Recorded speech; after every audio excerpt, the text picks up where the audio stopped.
स्वागत है आपका हमारे YouTube channel GK with me में। आज की क्लास में हम पढ़ना शुरू करेंगे हरियाणा जीके के बारे में। जैसा कि आपको पता है, पहले वाली क्लासेस में हम पूरा हरियाणा का प्राचीन इतिहास पढ़ चुके हैं। आज की क्लास का हमारा मेन मोटिव रहेगा मध्यकाल के बारे में। ठीक है, अब हमारी जो सीरीज है वो मध्यकाल से स्टार्ट हो जाएगी, यानी कि हमारी जो हरियाणा जीके है वो किससे स्टार्ट हो जाएगी? मध्य। ठीक है, तो अब हमारी हरियाणा जीके जो है वो किससे स्टार्ट हो जाएगी? मध्यकाल से स्टार्ट हो जाएगी। ठीक है, आज की हमारी क्लास जो फर्स्ट क्लास रहेगी, इसका बेसिक मैं आपको अभी बता दूंगी इस क्लास में, क्योंकि बहुत सारे पॉइंट्स थे जो पहले वाली क्लास में थोड़े रह गए थे, तो मैंने सोचा इसको यहाँ पर पूरा अच्छे से एक्सप्लेन कर देती हूँ ताकि आप इसको कनेक्ट कर पाए। ठीक है, वैसे मैंने आपको कुछ पॉइंट चौहानों में, कुछ पॉइंट मैंने आपको तोमर में, गजनवी के बारे में और गोरी है उसके बारे में बताए थे, लेकिन आज हम यहाँ पर कंप्लीट डिटेल से जानेंगे कि हमारे हरियाणा के साथ साथ जो हमारा इंडिया है वहां पर इस्लाम धर्म कैसे पनपा और इसका हमारे हरियाणा पर क्या प्रभाव पड़ा। तो जैसा कि मैंने आपको पढ़ाया था, हर्षवर्धन और इसके बाद में हमारे यहाँ तोमरों के बाद हमारे यहाँ चौहान आए थे। उनके बाद में हरियाणा में जो खालीपन आया, क्योंकि आपको पता है चौहानों की डेथ के बाद, यानी कि चौहानों का जो वर्चस्व था, चौहानों के साथ साथ हमारे यहाँ तोमर थे। ठीक है, तो तोमर और चौहानों के बाद में जो हमारा हरियाणा था, हरियाणा में क्या हो गया? खालीपन सा आ गया था। एक हरियाणा का जो बड़ा भूभाग था वो खाली हो गया था। तो जहां पर भी खाली टेरिटरी होगी वहां कोई ना कोई विदेशी आक्रमणकारी ऐसा सोचेगा कि क्यों ना मैं इस टेरिटरी पर अपना अधिकार स्थापित कर लूं। तो उसी तरीके से जिस तरीके से आपको पता है हमारा हिंदू धर्म तो बहुत पुराना है, तो उसी समय में यानी कि 600 ईस्वी के आसपास एक धर्म पनप रहा था जिसका नाम था इस्लाम धर्म। ठीक है, तो अरब देशों में ये जो धर्म है ये पनप रहा था। इसका अरब कहां पर था? ये अरब देशों में। यहाँ पर इसके साथ साथ जो अरब देशों में इस्लाम धर्म पनप रहा था, इसी समय में इन्होंने जो यूरोप के कुछ एरिया पर कब्जा करना स्थापित कर दिया, वहां आक्रमण करना शुरू कर दिया। क्योंकि आपको पता है हमारे यहाँ पर जब ब्रिटिश ईस्ट इंडिया कंपनी आई थी तो वो इसीलिए आई थी क्योंकि जो इस्लाम धर्म है, अरेबियन कंट्रीज थी, उन्होंने क्या किया था, अपना जो एरिया है वहां कुस्तुनतुनिया पर अपना अधिकार स्थापित कर लिया था। और उसके बाद उन्हें वहां से जाने की परमिशन नहीं मिलती थी, क्योंकि उन्हें वहां पर अपना धर्म बदलना पड़ता था। तो इसीलिए उन्होंने अलग से सी रूट खोजा था। ऐसा नहीं था कि वो पहले व्यापार नहीं करते थे, पहले अरब देशों से आते थे फिर बाद में व्यापार होता था, लेकिन अब उन्हें क्या मिल गया? एक बहुत अच्छा मार्ग मिल गया, तभी से सी रूट की शुरुआत हुई। इसके साथ साथ जिस तरीके से मैंने आपको बताया इस्लाम धर्म यूरोप में हावी हुआ था, उसी तरीके से जो इस्लाम धर्म है ये बहुत खूब पनपा। ठीक है, 112 साल के आसपास, यानी कि 112 साल का जो टाइम पीरियड था, 600 से 112, तो ये 700 ईस्वी के आसपास की बात है। हमारे हरियाणा में जो ये इस्लामिक कंट्रीज थी, इनके क्या होने लगे? आक्रमण होने लगे थे। तो ऐसे ही 712 ईस्वी में जब हमारे यहाँ पर आपको पता है 700 के आसपास हमारे यहाँ पर तोमरों का शासन था। ठीक है, क्योंकि 647 में हमारे यहाँ हर्षवर्धन की डेथ हो गई थी, और हर्षवर्धन की डेथ के बाद हमारे यहाँ 7वीं-8वीं शताब्दी के आसपास तोमर वंश जो था वो उभर कर सामने आ रहा था। तो 7वीं-8वीं शताब्दी के आसपास 712 ईस्वी के आसपास हमारे यहाँ पर तोमरों का शासन था, और उसी समय इस्लाम धर्म जो था वो अपनी चरम सीमा पर था। इसने हमारे देश पर आक्रमण करने शुरू कर दिए थे। 712 ईस्वी के आसपास यहाँ पर अरेबियन कंट्रीज में दो इस्लामिक थे, जिसमें से एक अरबी थे और एक क्या थे? तुर्की थे।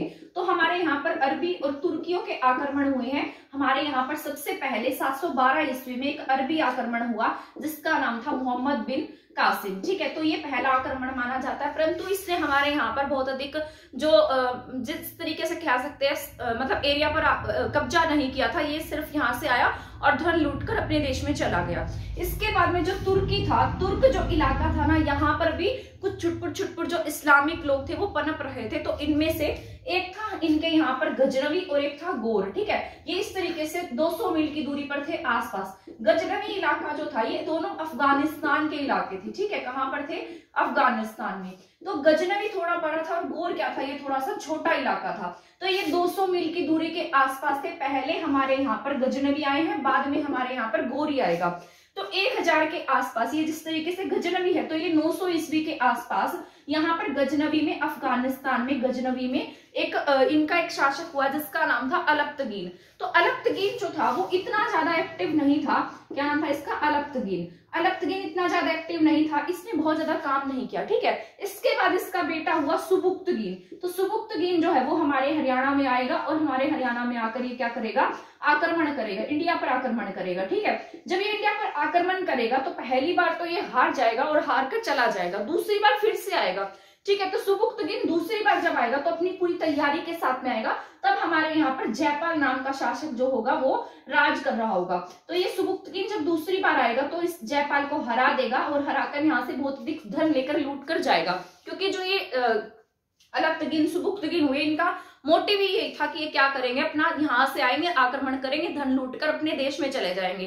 क्योंकि आपको पता है हमारा इंडिया जो था वो पूरा संपन्न था, उसके पास बहुत अधिक सोना चांदी, जिस तरीके से मतलब यहाँ पर कृषि बहुत अच्छी थी, तो हर चीज की क्या थी, यहाँ फैसिलिटी थी, बहुत हीरे मोती, जिस तरीके से हमारे यहाँ जो राजा थे वो भी बहुत अच्छे अच्छे हीरे मोती से जड़े हुए कपड़े पहनते थे। तो यहाँ पर जो धन संपदा पूरी थी, तो ये अपने देश से आते उठकर और यहाँ पर आकर आक्रमण करते और लूट कर अपने देश में चले जाते। उसी तरीके से सुबुक्तगीन जब दूसरी बार हमारे इंडिया पर आक्रमण करता है तो यहाँ पर जयपाल शासक था और वो यहाँ शासन कर रहा था और जयपाल को इसने हरा दिया। सेकंड बार क्या करेगा, हरा देगा और जयपाल इसको अपना अपमान समझेगा और क्या करेगा, नदी में कूदकर अपनी जान दे देगा, ठीक है। तो जयपाल जो है वो क्या कर लेगा, आत्महत्या कर लेगा। अब जयपाल की आत्महत्या के बाद हमारा जो यहाँ पर शासन है इंडिया में, वो शासन क्या हो जाएगा, खाली हो जाएगा, क्योंकि अब यहाँ पर बहुत अधिक शक्तिशाली कोई भी राजा नहीं बचेगा। तो जयपाल क्या होगा, यहाँ पर जयपाल की डेथ हो जाएगी। जयपाल की डेथ के बाद में फिर इसका बेटा आएगा, क्या नाम है, सुबुक्तगीन का बेटा, सभी जानते हैं जिसका नाम होगा गजनबी, महमूद गजनबी, ठीक है।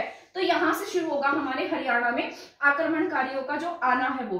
गजनबी जो है हमारे हरियाणा में आएगा 1000 से 1027 ईस्वी तक। यहाँ पर इंडिया की बात है, सॉरी इंडिया में आएगा, ठीक है। हरियाणा में तो 2 बार आक्रमण करेगा, इंडिया में 1000 से 1027 एडी में ये हमारे इंडिया पर 17 बार आक्रमण करेगा और सभी आक्रमण में ये कुछ ना कुछ हमारे यहाँ से लूट कर जाएगा, ठीक है। तो इस तरीके से जो गजनवी है वो यहाँ पर क्या हो जाएगा, शक्तिशाली होता जाएगा और ये हमारे यहाँ 17 बार आक्रमण करेगा 1000 से 1027 ईस्वी तक। 1027 में फिर इसकी डेथ हो जाएगी। ये यहाँ पर जब आक्रमण करता है तो हमारे हरियाणा में, मैंने आपको बताया था हरियाणा में इसने 2 बार आक्रमण किए हैं।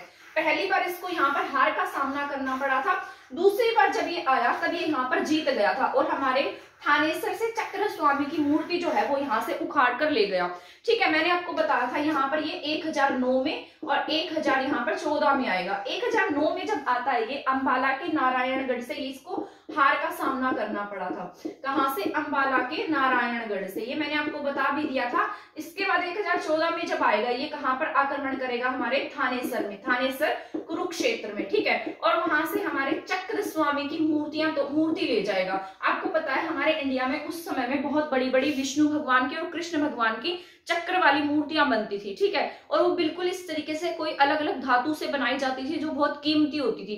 तो इसने हमारे धर्म को धर्म को नष्ट करने का क्या किया, प्रयास किया और इसने हमारे यहाँ मंदिरों में जितनी भी बड़ी बड़ी मूर्तियां थी सभी को तोड़ा, धन लूटा, मंदिरों में इसने कत्लेआम मचाया। तो उनको मार मार कर क्या ले गया, यहाँ से धन लूट लूट कर ले गया। 1014 में इसने क्या किया, यहाँ पर हमारे हरियाणा में आक्रमण किया। तो ये 1009 में जब इसने आक्रमण किया था तब इसने हमारे हरियाणा पर पहला आक्रमण किया, ठीक है। और ये हमारे हरियाणा पर दूसरा आक्रमण था। भारत में ये छठा आक्रमण था और ये कैसा था, 7वां आक्रमण था। और इंडिया में पहला और दूसरा आक्रमण था। तो 1009 और 1014 हमारे हरियाणा के पॉइंट ऑफ व्यू से जरूरी है। पहले युद्ध में हार जाएगा, अंबाला के नारायणगढ़ से इसको यहाँ से भागना पड़ेगा। दूसरे युद्ध में 1014 में जब ये यहाँ पर आएगा, थानेसर से चक्र स्वामी की मूर्ति यहाँ से उखाड़ कर ले जाएगा, ठीक है। तो यहाँ पर इस तरीके से हमारे धर्म को ये क्या करेगा, खत्म कर देगा, ठीक है, खत्म करने का प्रयास करेगा। इसके बाद 1027 के आसपास ऐसा कहा जाता है कि ये इसका ना बीच में से एक बार खोखरों के साथ में भी लड़ाई हुई। खोखर कौन थे, जाट जो थे ना, जाटों की एक जाति थी जिसको क्या कहा जाता था, खोखर कहते थे। 1027 ईस्वी के आसपास ऐसा कहा जाता है कि ये बैठकर अपने कमरे में इस तरीके से नमाज पढ़ रहा था और इसकी इस तरीके से यहाँ पर पीठ थी। तो एक आदमी आया जिसने इसकी पीठ में छुरा घोंप दिया और ये वहीं पर खत्म हो गया, ठीक है। तो ऐसा इससे इसका क्या हो गया, यहाँ पर मतलब इसकी डेथ हो गई और यहाँ पर जो गजनवी है उसका जो प्रभुत्व है वो समाप्त हो गया। लेकिन फिर भी गजनवी के जो वंशज थे उन्होंने भी हमारे इंडिया पर बहुत बार आक्रमण किए, जिसमें से इसके 2 बेटे हुए, एक बेटा था और एक क्या था, इसका पोता था, ठीक है। 1027 में यहाँ पर खत्म हो जाएगा। 1034 के आसपास फिर इसके यहाँ पर क्या होंगे, वंशज आएंगे, जिसमें से इसका बेटा क्या होगा, मसूद, और एक इसका पोता कौन होगा, मादू। मैंने बताया था ना ये मसूद और मसूर है ना। तो मसूद जो होगा, मसूद इसका बेटा होगा किसका, गजनवी का। बाद में मादू इसका बेटा होगा जो हमारे हरियाणा पर फिर से आक्रमण करेगा। जो मसूद है ये हमारे हरियाणा में 1034 के आसपास आक्रमण करेगा, और मसूद जो होगा वो जीत जाएगा। हाँसी पर इसने आक्रमण किया था। कहां पर आक्रमण किया, हाँसी में, ठीक है। तो हाँसी जो है वो ऐतिहासिक रूप से मुगलों के समय में, 1857 की क्रांति के समय में, तो और इससे पहले प्राचीन इतिहास में भी इंपॉर्टेंट रही है, ठीक है। तो यहाँ पर 1034 में ये हाँसी पर आक्रमण करेगा और उसमें जीत जाएगा, ठीक है। उसके जीतने के बाद में 1034 नहीं 1037 की बात है। ये 1037 में कौन आएगा, मसूद आएगा, और यहाँ से ये जीत जाएगा और हाँसी पर अपना अधिकार स्थापित कर लेगा। पर इसकी जब डेथ हो जाएगी मसूद की डेथ के बाद में इसका बेटा मादू आएगा। तो अब ये मादू जो है ना, ये इसने ऐसा सोचा कि क्यों ना, मतलब मेरे पिता ने, मेरे दादा ने यहाँ पर आक्रमण किए और यहाँ से बहुत सारा धन लूट कर गए, तो क्यों ना मैं भी यहाँ पर आऊं और बहुत सारा धन लूट कर जाऊं। तो मादू जो है वो इनके जितना शक्तिशाली नहीं होगा और ये यहाँ पर हार जाएगा। तो मादू जो है वो यहाँ हरियाणा में हार जाएगा। हरियाणा के थानेसर से ये हार कर अपने देश वापस चला जाएगा, ठीक है। कब की बात है ये, 1043। तो इस तरीके से जो गजनवी साम्राज्य है इसका क्या हो जाएगा, हरियाणा में, इंडिया में अंत हो जाएगा। यहाँ पर ये अपने पैर नहीं जमा पाएंगे। मतलब ये आए भी इसीलिए थे कि हम यहाँ से ज्यादा धन लूट कर जा सके, ठीक है। और जो इसके बाद में आएंगे, जो गोरी है वो आएगा, उसका मेन मोटिव रहेगा यहाँ पर अपने पैर जमाना। तो इस तरीके से हमने पढ़ा गजनवियों के बारे में। 1000 से 1027 तक कौन है, यहाँ पर गजनवी का शासन है, ठीक है। गजनवी ने हमारे हरियाणा पर कितनी बार, इंडिया पर 17 बार आक्रमण किए, हरियाणा पर इसमें से इसने 2 बार आक्रमण किए हैं। और हमारे हरियाणा के थानेसर से क्या ले गया, यहाँ से चक्र स्वामी की मूर्ति उठा कर ले गया, ठीक है। तो ये बातें आपको याद रखनी है, थानेसर से चक्र स्वामी की मूर्ति ले जाएगा। इसके बाद हमने पढ़ा 1027, इसके बाद 1037 में इसका बेटा मसूद आक्रमण करेगा, और मसूद का आक्रमण के बाद मसूद यहाँ जीत जाएगा। इसके बाद 1043 में इसका बेटा मादू आक्रमण करेगा और वो हार जाएगा और थानेसर से इसको भागना पड़ेगा। तो इतना तो हमने पढ़ लिया है। इसके बाद क्या होगा, हमारे हरियाणा की टेरिटरी आपको पता है, हमारे यहाँ पर जब 1043 मतलब 1000 का जो टाइम पीरियड था, तब हमारे यहाँ चौहान शासन कर रहे थे। मैंने आपको बताया था कि इस समय में हमारे यहाँ पृथ्वीराज चौहान सेकंड था, जिसने एक अभिलेख अंकित करवाया था। उसमें उसने लिखवाया था कि मैं अपनी टेरिटरी अपने चाचा के नाम करता हूँ, क्योंकि उसे इन आक्रमणों से क्या लगने लगा था, डर लगने लगा था। तब उसने अपनी टेरिटरी जो थी वो अपने चाचा को दे दी थी। उसके बाद हमारे यहाँ पृथ्वीराज चौहान थर्ड आएगा। तो यहाँ तक क्या है, हमारे यहाँ पर चौहान शासन कर रहे हैं। बीच बीच में से आपको मैंने बताया था, कहीं गुर्जर, कहीं प्रतिहार, कहीं भड़ाना के छुटपुट जो राजा थे वो भी उभर कर सामने आ रहे थे। उन्होंने भी हमारे हरियाणा में कुछ काम कराया, ठीक है। जो चौहान थे, चौहानों में से कौन पढ़ा था हमने, पृथ्वीराज थर्ड पढ़ा था। अब पृथ्वीराज थर्ड के समय में हमारे यहाँ पर एक और आक्रमणकारी आएगा। मैंने आपको बताया था अरब देशों से यहाँ पर 2 आक्रमणकारी आए थे, जिनमें से एक क्या थे, यहाँ पर तुर्की थे, ठीक है। तो ऊपर वाला जो मोहम्मद बिन कासिम आया था वो तो यहाँ से भाग गया था। इसके बाद ये अरबी था, ठीक है। इसके बाद में जो तुर्की थे, तुर्की में हमने एक पढ़ा था गोरी के बारे, गजनवी के बारे में, और गजनवी के साथ साथ हमने पढ़ा है, अब पढ़ेंगे हम गोरी के बारे में, ठीक है। गजनवी का तो पूरा इतिहास हम जान चुके हैं कि किस तरीके से गजनवी ने यहाँ पर लड़ाइयां लड़ी। इसके बाद हम यहाँ पढ़ेंगे गोरी के बारे में। पृथ्वीराज चौहान के साथ में मोहम्मद गोरी की लड़ाई होगी, और ये इसका जो काम होगा वो क्या रहेगा, हरियाणा पर अपना शासन स्थापित करना। और इसके बाद में हमारे इंडिया पर इस्लाम धर्म का क्या हो जाएगा, शासन स्थापित हो जाएगा। इसके बाद यही क्या शुरू करेगा, गुलाम वंश की स्थापना करेगा, क्योंकि इसका कोई भी बेटा नहीं होगा। तो इसके ये क्या रखता था, अपने गुलाम रखता था, जो इसको बहुत प्रिय थे, अपने बेटों से भी ज्यादा प्यार करता था उनको। तो ये बाद में क्या करेगा, यहाँ पर उन्हें अपना शासन स्थापित, मतलब उनको दे जाएगा ये टेरिटरी। जैसे कुतुबुद्दीन ऐबक है, इल्तुतमिश है, यल्दोज है, कुबाचा है। तो इस तरीके से ये क्या करेगा, अपनी टेरिटरी उन्हें दे जाएगा, ठीक है। तो यहाँ पर अब हम पढ़ेंगे गोरी के बारे में। तो यहाँ पर पृथ्वीराज, हमारे यहाँ पर 1100 के आसपास हमारे यहाँ पृथ्वीराज थर्ड का शासन था। तो जो मोहम्मद गोरी है, इसने 1175 में ही हमारे इंडिया पर आक्रमण करने शुरू कर दिए। इसने बहुत सारे आक्रमण किए, कई आक्रमणों में ये हारा और कई आक्रमण इसने जीते। उसी में से इसका एक प्रमुख आक्रमण रहा था जो हमारे इंडिया के हरियाणा, मतलब हरियाणा में रहा। हमारे यहाँ पर हरियाणा, दिल्ली, राजस्थान की बेल्ट पर एक शासन स्थापित कर रखा था, जिसका नाम था पृथ्वीराज चौहान, तृतीय वाला, थर्ड वाला।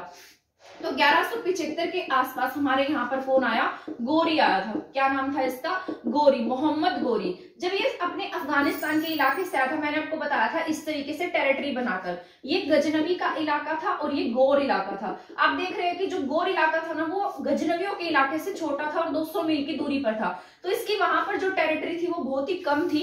और जब इंडिया में आया तो इसने देखा कि हाँ तो कोई भी शक्तिशाली राजा नहीं है और इतनी बड़ी टेरिटरी है, क्यों ना मैं यहाँ पर ही अपना जो शासन है वो स्थापित कर लूं। तो ये जब यहाँ पर आया 1175 के आसपास, इसने यहाँ बहुत आक्रमण किए और आक्रमण करने के साथ साथ इसने यहाँ पर हमारे हरियाणा में 2 लड़ाइयां लड़ी, जो हमारी बहुत फेमस लड़ाई है, ठीक है, 1191 और 1192। आपको पता है कि जब ये गोरी आएगा तो हमारे यहाँ पृथ्वीराज शासन कर रहा होगा। आपको पता है हमारे जो इंडियंस थे वो बहुत काइंड होते थे और इनको माफ कर देते थे, और यही जाकर उनके लिए बहुत हानिकारक सिद्ध होता था या बहुत घातक सिद्ध होता था, जिसके परिणाम स्वरूप पृथ्वीराज चौहान को सेकेंड युद्ध में अपनी जान गंवानी पड़ जाएगी। फर्स्ट युद्ध जब ये लड़ेगा पृथ्वीराज चौहान के साथ में, तो ये पृथ्वीराज चौहान के साथ जब ये फर्स्ट युद्ध लड़ेगा तो इसमें हार जाएगा, और हारने के बाद ये फिर अपने एरिया में चला जाएगा और चुपके से अपने युद्ध की तैयारियां करता रहेगा। इसमें एक किसके साथ मिल गया था, इससे मिला था जाकर जयचंद से। तो जयचंद ने यहाँ पर इसको पूरा का पूरा पृथ्वीराज चौहान का भेद बता दिया, और इसके भेद बताने के बाद सेकेंड लड़ाई में पृथ्वीराज चौहान क्या हो गया, हारा गया, ठीक है, हार गया, और यहाँ पर इसकी क्या हो गई, डेथ हो गई थी। तो ऐसा माना जाता है सेकंड जो युद्ध हुआ था उसमें हारा गया था।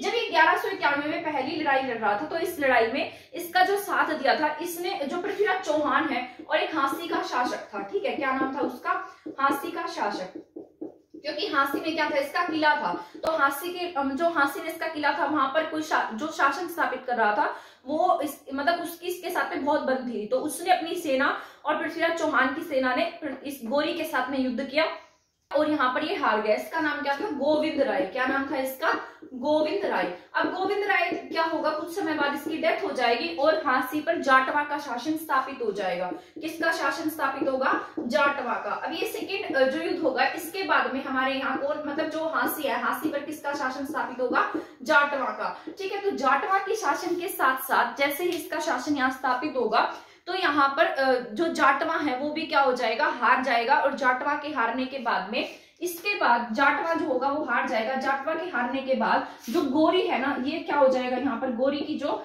पकड़ है वो और मजबूत हो जाएगा यहाँ, ठीक है, और इसका शासन क्या होगा, मजबूत होने लगेगा। अब जब गोरी है वो क्या करेगा, अपने सिक्के अंकित करवाएगा, ठीक है। इसका जो मेन मोटिव था ना वो ये था कि ये यहाँ पर रहे और यहाँ के जो लोग हैं ना उनको अपना बनाए। तो इसने चाल, मतलब इसका जो दिमाग है बहुत तेज होगा, तो अपने सिक्के अंकित कराएगा। उन सिक्कों के ऊपर एक तरफ क्या खुदवाएगा, कलमा, ठीक है, क्या खुदवाएगा, कलमा, और दूसरी तरफ ये हमारी जो लक्ष्मी है उसकी फोटो अंकित कराएगा। तो देख लो इस तरीके से ये क्या, मतलब ऐसे करके दिखाना चाह रहा है कि मैं आपके धर्म की इज्जत करता हूं और जो दोनों धर्म है वो समान है, इसलिए क्या करेगा, अपने सिक्कों के ऊपर इनकी फोटो अंकित करा देगा, जिससे कि लोगों में कोई विरोध ना हो या लोग इसका विरोध ना करें और ऐसा सोचे कि ये तो हमारा बहुत बड़ा समर्थक है, ठीक है। तो इसीलिए इसने हमारे सिक्के पर हमारी जो लक्ष्मी है उसकी फोटो क्या होगा, गोरी की जो यहाँ पर गोरी जो है वो मजबूत होने लगेगा। अब गोरी के बाद में एक और शासक आएगा जिसका नाम है इब्राहिम।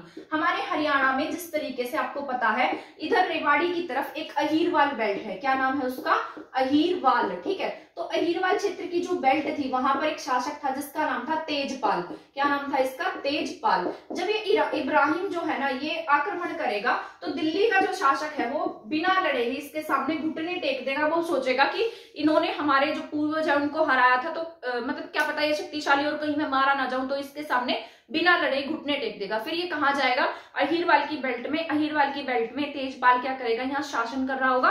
तेजपाल का यहाँ पर क्या होगा, शासन होगा, ठीक है। रेवाड़ी की बेल्ट या अहीरवाल की बेल्ट में तेजपाल शासन कर रहा होगा और इसकी इब्राहिम के साथ में लड़ाई होगी। एक बार तो तेजपाल जीत जाएगा, लेकिन बाद में दोबारा से जब ये लड़ाई करेगा, जब कुतुबुद्दीन ऐबक आएगा, ठीक है, इब्राहिम इससे हार गया। इसके बाद में हमारे यहाँ पर जो गोरी के क्या नाम है, गुलाम थे ना, वो यहाँ पर एक्टिव होंगे। अब गोरी के गुलामों में से कुतुबुद्दीन ऐबक जो था उसे इंडिया का शासन मिला था, ठीक है। इसके बाद हम पढ़ते हैं गोरी के गुलामों के बारे में। गोरी के गुलामों में से आपको पता है, अगर आपने इंडियन हिस्ट्री पढ़ी है तो यहाँ पर मोहम्मद गोरी के गुलाम होंगे जिसका नाम क्या है, कुतुबुद्दीन ऐबक, कुतुबुद्दीन ऐबक, ठीक है। अब ये कुतुबुद्दीन ऐबक जो आएगा तो ये हमारे तेजपाल को भी हरा देगा और इसको मार देगा और हमारे इंडिया पर इसका शासन स्थापित हो जाएगा। क्योंकि इसको कौन नियुक्त करके गया है, गोरी नियुक्त करके गया है, क्योंकि इसका कोई बेटा तो था नहीं, तो इसने सोचा, क्योंकि ये अपने गुलामों से बहुत अधिक प्यार करता था, इसके 4 गुलाम बहुत अधिक फेमस थे जिनसे बहुत अधिक प्यार करता था, तो उसमें से कौन था, कुतुबुद्दीन ऐबक था। ऐबक को इसने क्या दे दी, हरियाणा की पूरी बेल्ट दे दी, इंडिया की बेल्ट दे दी, यानी कि जहां पर दिल्ली वाला शासन था ना वो इसके अंडर में आ गया। अब 1206 में क्या बन जाएगा, यहाँ पर गुलाम वंश की नींव रखेगा या गुलाम वंश का शासक बन जाएगा। इसके बारे में हम जानेंगे नेक्स्ट क्लास में। और 1206 में ही, इसके बाद 1206 में ही इल्तुतमिश और इसके साथ साथ इल्तुतमिश और यल्दौज के बीच में क्या होगी, इल्तुतमिश और यल्दौज के बीच में लड़ाई होगी, जिसे क्या कहा जाएगा, तराइन की तीसरी लड़ाई। तराइन की 2 लड़ाइयां तो हमने पढ़ी हैं, तो ये क्या है, तराइन की तीसरी लड़ाई है। ठीक है, इसमें ये जो यल्दौज है ना ये हार जाएगा और इल्तुतमिश जीत जाएगा, और यहाँ पर बाद में कुतुबुद्दीन ऐबक के बाद इल्तुतमिश क्या बनेगा, यहाँ का शासक बन जाएगा। और इस तरीके से हमारे इंडिया पर किसका शासन स्थापित हो जाएगा, गुलामों का, ठीक है, या गुलाम वंश का। और यहीं से किसकी शुरुआत होगी हमारे इंडिया में, मेडिवल इंडिया की, या हरियाणा में। अब हम पढ़ेंगे कि हरियाणा में मेडिवल इंडिया क्या रहा था, कैसे रहा था। आपको पता है हमारे हरियाणा में जैसे बलबन है, बलबन का जो नाम है ना वो हमारी हरियाणा की हिस्ट्री में हम बहुत ज्यादा पढ़ते हैं। इसके साथ साथ कहीं कहीं ऐबक पढ़ते हैं, इल्तुतमिश के बारे में भी पढ़ते हैं, क्योंकि उसने हांसी को एकता बनाया था, हांसी के बारे में पढ़ते हैं। ठीक है, तो ये पृथ्वीराज चौहान के समय भी वो फेमस रहा, बाद में एकता बनाया, हिसार को अपने मतलब अपनी टेरिटरी बनाया, एकता बनाया था उसको भी। तो वो सभी बातें किस में पढ़ेंगे हम, इस गुलाम वंश में। ठीक है, मध्य इंडिया में, मध्य भारत में, उसी में हम हरियाणा का इतिहास पढ़ेंगे। और अब 1206 के बाद आगे इनका जो शासन है वो स्थापित हो जाएगा। इसका नाम क्या है, कुतुबुद्दीन ऐबक। इसका जो टाइम पीरियड है वो 1206 से सिर्फ 1210 तक रहेगा, बाद में इसकी क्या हो जाएगी, डेथ हो जाएगी। और इसके बाद में ये जो गुलाम था इल्तुतमिश, उसका शासन यहाँ पर स्थापित हो जाएगा। तो ये था हमारी आज की क्लास का जितना भी मेन इंपॉर्टेंट पॉइंट थे वो मैंने आपको बता दिए हैं। कल की क्लास में मैं आपको बताऊंगी किस तरीके से हमारे यहाँ कुतुबुद्दीन ऐबक क्या क्या काम करेगा, बाद में इल्तुतमिश आएगा। ठीक है, उसके बाद में उसके अलग अलग गुलाम आते रहेंगे, आगे उनके वंशज जाएंगे, तो उनके बारे में भी हम पढ़ लेंगे। आई होप आपको ये क्लास पसंद आई होगी। अगर आपको ये क्लास पसंद आई है तो प्लीज हमारे चैनल को सब्सक्राइब कर दीजिएगा। अगर आपने हमारी वीडियो को शेयर नहीं किया है तो उसको शेयर भी कर दीजिएगा। मिलते हैं नेक्स्ट क्लास में इसी टॉपिक के साथ। तब तक हमारे चैनल के साथ बने रहे। थैंक यू, धन्यवाद।